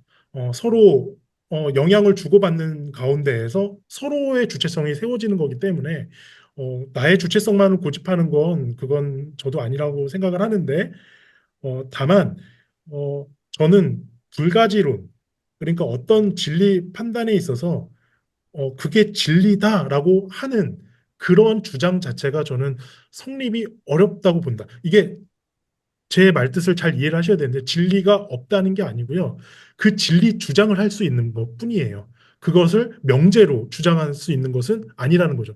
칸트 이후에 이미 그러한 어떤 어, 주장을 한다는 것은 사실 우리의 어떤 판단에서 넘어가는 것이기 때문에 근거가 상당히 이제 오늘날에는 떨어지는 거라 저는 생각을 하고 다만 진리의 경험 그리고 진리의 어떤 주장은 내가 할 수 있죠. 내가 믿는 것의 진리성 그 정도에 대해서는 주장을 할 뿐이지 어떤 것에 대해서 참과 거짓을 규정한다라는 것은 좀 더 신중해야 된다고 저는 생각을 합니다. 네, 감사합니다. 우리 김영주 선생님, 질문하시겠어요? 네, 안녕하세요. 전 김영주라고 합니다. 저는 뭐, 그 내용을 아직 다 듣지를 못해가지고 특별히 질문은 없고요. 음, 그, 뭐, 저는 유일하게 저는 크리스찬이 아니고 저는 제가 불자의 입장에서 사실은 한 개인 인간의 다석이라고 하는 분이 어떤 분인가에 대해서 사실 이 종교와의 대화를 통해서 다시 많이 알게 됐고, 음, 근현대사에 있어서 중요한 인물로 많이 이야기 되는 것 같다는 생각이 들었고요. 개인적으로 저는 이 다석 선생님의 이야기를 들으면서 요즘 저희 불교계에서는 많이 조명되는 인물 중에 한 분이 그, 타너 택성 스님입니다. 그 하남 스님을 은사 스님으로 해서 출가하신 타너 스님 역시 삼교에 회통했을 뿐만 아니라 기독교까지 회통하신 분이고 물론 다섯 선생님보다는 좀 늦게 태어나긴 하셨지만 한 획을 긋는 그런 인물이라고 생각이 들어서 만약에 기독교의 다섯 선생님을 이야기한다고 한다면 불교계의 현대사에서는 타너 택성 스님을 이야기하면서 비교한다라고 하면 참 의미가 있을 것 같다는 개인적인 그런 생각을 해봅니다. 네, 이상입니다.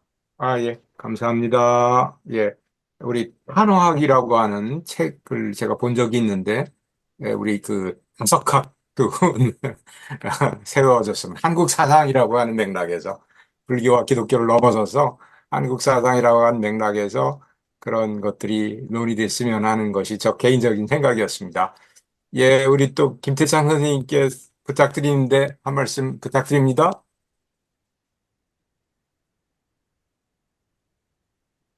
네, 참 아주 중요한 말씀에 대해서 아주 중요한 대화가 나눠져서 뭐 시간도 없고 해서 제가 거기에 첨부할 다른 말씀은 없는데 단 한 가지만 좀 조금 염려가 되는 게 있어서 그거를 좀 말씀드리고 끝내려고 합니다. 저 심광선 목사님하고 하는 모임에서 우리가 그 예수와 원효의 만남에 대한 생각을 나눈 적이 있습니다. 근데 그 당시에 의상과 원효는 비슷한 시대에, 막 같은 시대에 같이 산 우리나라를 대표하는 두 큰 기둥이 불교에서요. 그런데 오늘의 안규식 박사님 말씀도 그렇고 거기에서 연결된 그 대화가 역시 의상 쪽으로 너무 기울어지고 원효를 살리는 방향으로 가지 않고 오히려 어떤 의미에서는 역행했구나. 왜 우리나라에서는 그 원효적인 대화나 혹은 길을 새롭게 여는 것이 잘 안 되는가? 일본은 거꾸로 사이조가 다 마련해서 제도론 쪽은 더 이상 할 수 없을 만큼 완벽하게 했지만은 사람들이 지금 거기서 벗어나서 오히려 국가의 쪽으로 지금 방향이 전환되고 학문의 중심인 동경대학에서조차 이제는 사회 쪽으로 넘어서서 국가로 가야 된다. 근데 그 얘기는 뭐냐면은 우리의 눈높이를 훨씬 더 내려야 된다는 얘기입니다. 지금의 말씀은 한마디로 얘기하면 학자끼리의 논의거든요. 근데 우리가 논의는 학자적 사이에서 한다 하더라도 거기서 논의된 결과를 가지고 누구를 상대로 이것을 대화의 지평을 넓혀야 되냐면 지식 수준이 높고 말을 알아듣고 공부도 하고 그런 사람이 아니에요. 그건 전체 인구로 봐서 일본에 불과해요. 오히려 그런 혜택을 받지 못한 사람들, 저의 말씀을 들으면 들풀들, 들꽃들, 들판에 나가서 거기서 사는 들사람들과 그것이 대화가 되고 그분들의 삶에 어떤 기여를 하는 함께 슬픔과 아픔과 괴로움을 이겨가고 삶을 풍요하게 하는 그러한 대화야 되는데 저는 저 나름의 공부를 따로 하시니까 물론 그렇게 큰 영향을 안 받습니다만은 안규식 박사님이 열심히 말씀하시는 걸 들으면 들을수록 그것은 의상적인 태도지 원효적인 태도는 아니구나. 근데 그것은 안규식 박사가 어떻다는 얘기보다도 저는 유현모 선생, 타석 유현모 선생을 어떻게든지 해서 일본에 야나기 문혜요시하고 연결시켜서 같은 유씨니까 그렇죠. 야나기도 유씨고 이쪽 유씨도 유씨람. 그러니까 같은 유씨끼리 좀 그걸 잘 페어링으로 해서 그래서 한일 간의 상호 이해를 깊이 하고 싶다는 아주 간절한 마음이 있어서 그래서 다소 유현무 선생을 어떻게든지 그렇게 하고 싶은데 근데 오늘의 말씀을 들으면 들을수록 역시 유현무 선생도 지식인들 사이에 논의에서 끝난다고 우리가 그냥 마무리를 짓고 말 수밖에 없느냐. 거기가 저는 아주 굉장히 갈등이에요. 저 생각은 그렇지 않다고 생각하는데 그분은 더 훨씬 눈높이를 내려서 그래서 일반 백성들 들풀과 같은 사람들과 함께 삶의 차원을 높이자고 그렇게 생각을 한 것 같은데 그래서 밑으로부터의 그리스도라는 이야기를 하신 것 같은데 근데 오늘의 얘기를 하면 그 눈높이가 상당히 높아요. 적어도 대학 교육이나 전문 교육을 받은 사람 아니고는 도저히 대화를 듣고 깨달을 수가 없는 용어로 서로 되어 있고 그리고 그런 이 논리들이 과연 들풀 삶을 하는 들풀 사람들에게 마음에 와서 닿을까? 가슴에 와서 닿을까? 삶과 교류가 될까? 생명 하지만은, 그러나 오늘까지의 말의 생명은 그건 일부 특공충의 생명이지, 일반, 우리나라를 얘기하면은 풀뿌리 백성들, 혹은 함석헌이나 혹은 유현모 선생의 말을 들으면 씨알 백성들의 생명까지 그게 연결되느냐, 그 안 된 것 같거든요. 근데 그 다음에 이어진 그 대화들도 역시 그 학문하고 지식을 가진 분들의 이야기지, 그게 실제로 그 삶을 사는 사람들의 그 생명 언어가 아니고 학술 언어라는 거예요. 저는 학술가 나쁘다는 게 아닙니다. 우리끼리는 학술 용어를 얼마든지 할 수 있는데, 그러나 그 다음에 우리가 일상생활 속에서 접하고 만나고 그래서 함께 삶을 용이하는 그 많은 사람들과의 관계에서는 거기서 일단 벗어나서 더 생명 용어, 생활 용어로다가 이것이 바뀌어서 그래서 함께 저는 그 소통이나 회통이나 이 말은 저는 별로 안 좋아하고 상통해야 된다. 서로가 통해야 되는 거지 회통하고 소통하는 게 문제가 아니에요. 상통해야 되거든요. 상통, 상화, 공복이라고 하는 말, 그걸 우리끼리 할 때는 그렇고, 실제로는 서로 통하고, 함께 통하고, 그래서 더불어 더 행복해지는 그러한 삶의 지평을 우리가 열어가야 되지 않느냐. 이렇게 해서 우리가 열심히 대화를 나누는 거 아닌가.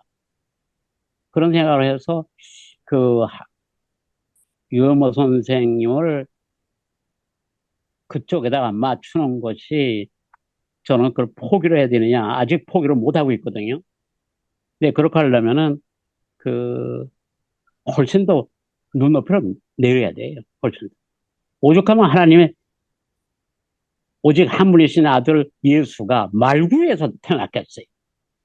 우리가 왕실에서 태어날 수도 있고 부잣집에 태어날 수도 있고 귀족 집안에서 태어날 수도 있지만 말구에 가서 태어났단 말이에요.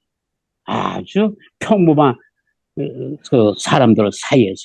아니, 평범하기보다 더 훨씬 낮은 자리죠. 거기에 내려와야 인류 전체를 구원할 수 있기 때문에 그래서 내려온 거 아닙니까? 그러면 그 그러니까 저는 예수를 만난 다섯.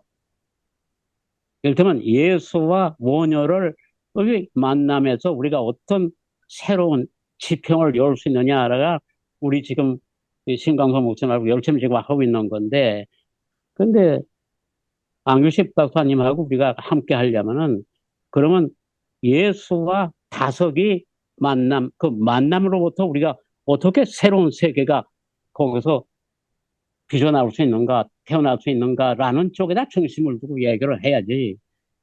다섯 쪽에서만 얘기해도 안 되고, 그렇다고 해서 예수 쪽에서만 얘기를 해도 안 되고, 그 양쪽에 서로 만난 그 만남에서부터 우리가 어떤 새로운 세계 지평을 열어가느냐는 말이 돼야 그래 만남의 의미가 있지 않느냐. 근데 일본에서는 그런 경우에 예수와 만난 사람이 꽤 여러 번 있어요. 그 국가에만 그런 게 아니야. 신랑도 그래서 예수와 신랑의 만남이라는 것도 있고, 요새는 연극 배우인 그 토라상하고 예수하고 만난 데서 거기서 만남, 그 다음에 신학, 그 다음에 생활 철학, 그리고 심지어 그 다른 일반적인 그 이야기가 돼서 그것이 춤으로, 노래로, 또 드라마로 이렇게 나타나서 그 모든 백성들에게 이것이 잘 알려지도록 하는 거지. 그 학자들의 학적인 이론이라는 거는 그 특수한 일부 사람들의 얘기지. 그 밖에 사람들은 관심도 없고 듣지도 않고 그렇게 긴 얘기를 하면은 중간에 다 꺼버려요. 그러니까 시를 쓰고 소설을 쓰고 노래를 부르고 춤을 추고 이렇게 해서 그것이 일반 사람들과 함께하는 그런 것이 되려고 하는데, 근데 이단번에는 그 모녀가 이를테면 그 삶 속에서 특히 춤을 통해서 그의 그 불교의 교리를 일반 백성과 공유하기 위한 그런 노력의 흔적을 우리가 더듬어 볼 건데, 그래서 저도 일본에서 국가회가 열어놓은 종교무라는 춤의 형태가 있는데, 그걸 좀 살펴서, 그래서 한국에서는 원효, 일본에서는 국가회가 열어놓은 아주 새로운 종교의 세계를 한번 우리가 함께 생각해보자 하고 있는, 왜 그분들이 춤을 추고 노래를 하고 그렇게 했겠느냐. 그것은 말만 가지고는 안 되는 부분이 있으니까, 그것은 노래도 표하고, 그 다음에 춤도 표하고, 드라마도 하고, 소설도 하고, 시도 하고, 이렇게 다양하게 어떻게 돼, 그 당시에는 부처님의 진리를 공유하려고 노력을 한 거 아닙니까?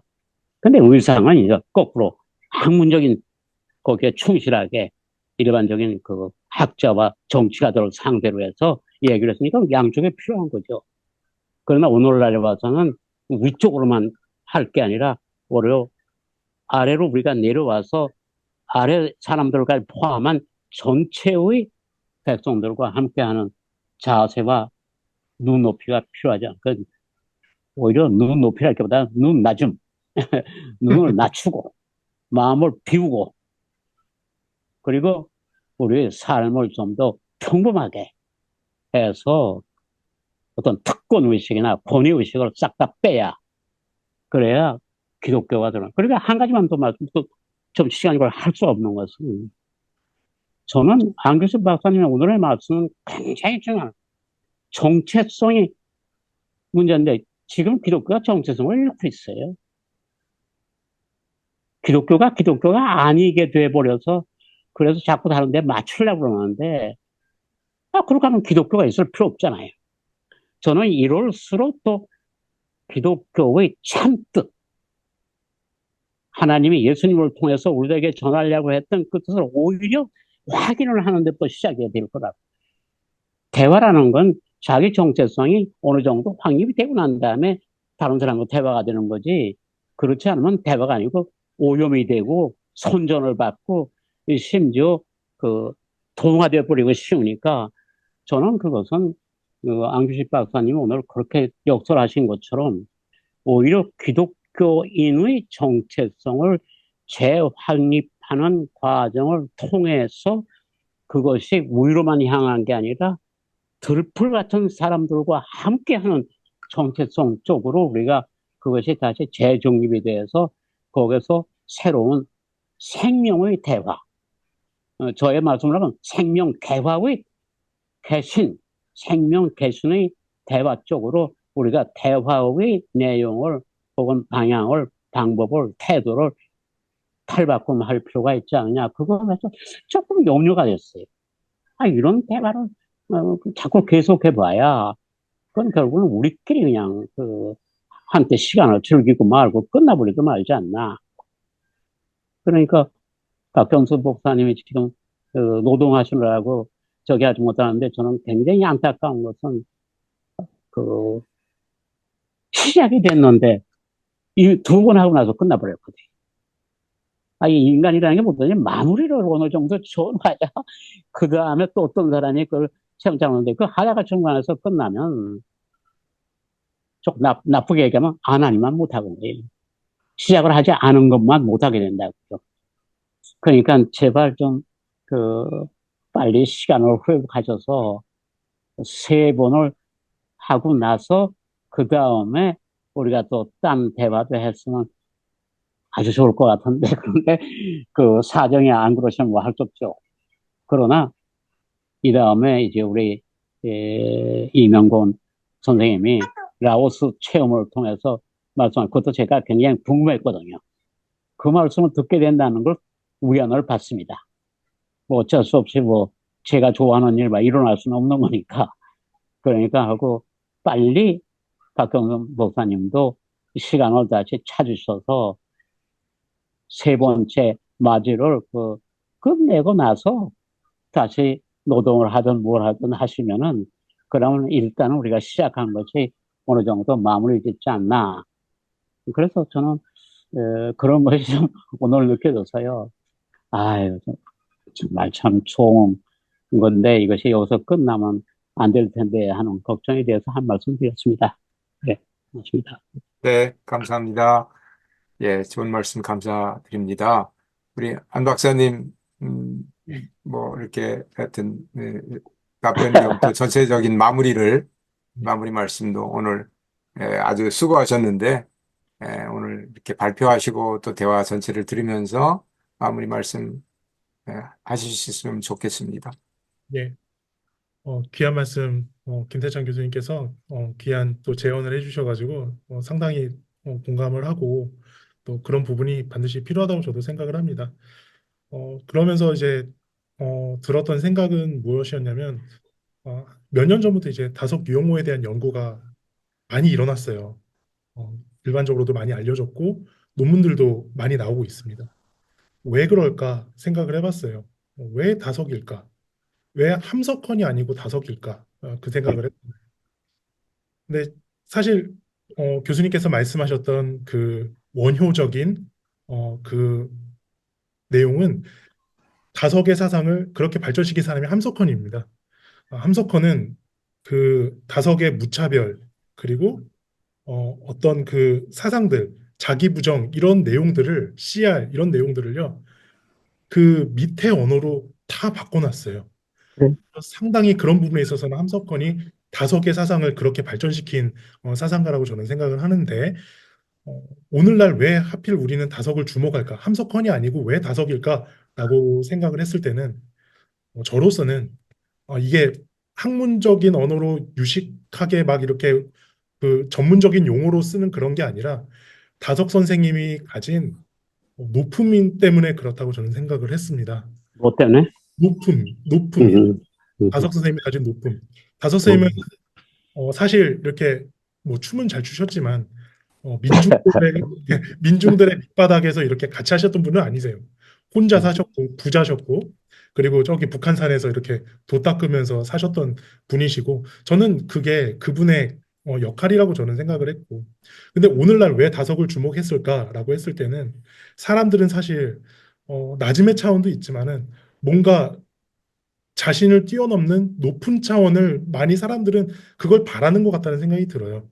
그래서 다석에게서 그걸 발견을 했고 시대적인 상황에서라고 저는 생각을 합니다. 그런 부분에 있어서 물론 이것을 정말 대중적인 언어로 설명하는 것은 반드시 필요하지만은 그 다석 선생님이 가졌던 높음의 차원은 좀 결이 좀 달라서 아마도 그런 부분에 있어서는 조금 차이는 있지 않을까 저는 그런 생각을 하고 이제 마무리하면서 사실 이제 종교 대화나 이렇게 우리 신광석 교수님과 또 임영권 교수님이 이렇게 여시는 모임에서만 제가 다석에 대한 강연을 되게 많이 했던 것 같아요. 그래서 많은 이렇게 기회를 주셔서 너무 감사드리고 앞으로 더 저도 더 연구하고 또 언어를 또 일반화해서 더 좋은 그런 준비를 할 수 있도록 노력하도록 하겠습니다. 감사합니다. 예, 감사합니다. 우리 안기식 박사님, 정말 오랫동안 비싸게 연구하고 공부하신 내용을 그래요? 이렇게 그냥 무상으로 나눠주셔서 너무나 감사드립니다. 오늘 대화에 참여하시고 또 말씀해 주시고 토론해 주신 모든 분들께 감사를 드리고요. 이제 다음 주 2주 후에는 조금 전에 말씀하셨듯이 우리 임용근 박사님이 라오스 여행을 한 달 동안 하셨는데 라오스 여행 속에서 본 불교, 라오스 불교, 뭐, 하여튼 그런 제목으로 여러 가지 사진 자료를, 그렇죠? 네, 함께 우리가 여행을 안 했어도 현지 체험을 한 것처럼 그렇게 생생하게 전달해 주실 줄 믿고 다음 기회를 또 기다리도록 그렇게 하겠습니다. 오늘 감사합니다. 우리 안규식 박사님 너무 감사합니다. 네. 안규식 박사님 그 녹음 네. 예.